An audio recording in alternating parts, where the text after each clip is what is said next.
Now, guys, the 2027 presidential race is already getting heated, and Atiku Abubakar has just come out with a very strong statement against the people currently in power. While receiving members of his African Democratic Congress from Kushin State in Abuja, Atiku basically said that the 2027 election is going to be a battle against thieves. I will make sure we secure this country.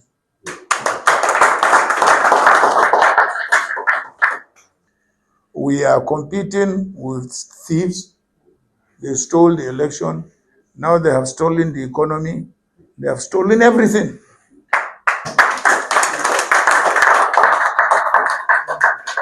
Yes, that was the word he used. And Atiku said, we are competing with thieves. They stole the election. Now they have stolen the economy.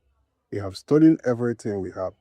He was clearly referring to the current administration led by President Bola Ahmed Tinubu, accusing those in power of not only taking control of the election but also mismanaging the Nigeria economy. And this is where the whole thing gets even more interesting.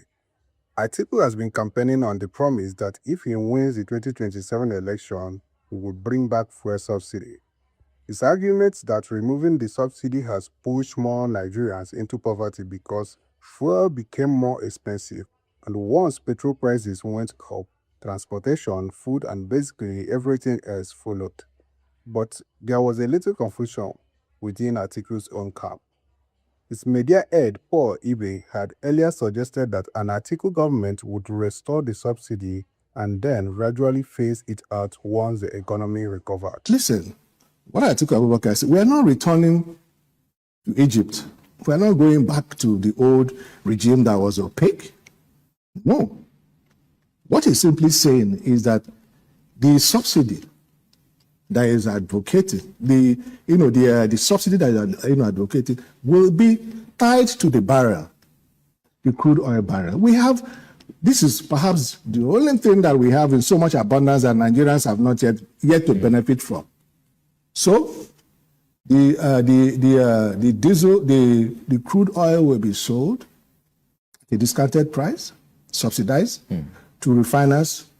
And Atiku is now saying, no, that's not my position. He openly disowned the comment and made it clear that if he becomes president, he intends to restore the subsidy. Atiku says Nigeria is rich enough to provide relief for its citizens, and that the main responsibility of government should be the welfare of the people.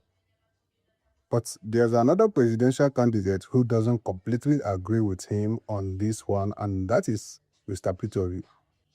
Peter has also criticized the way the government has handled the money saved from removing the subsidy. But he says that doesn't mean subsidy itself should come back.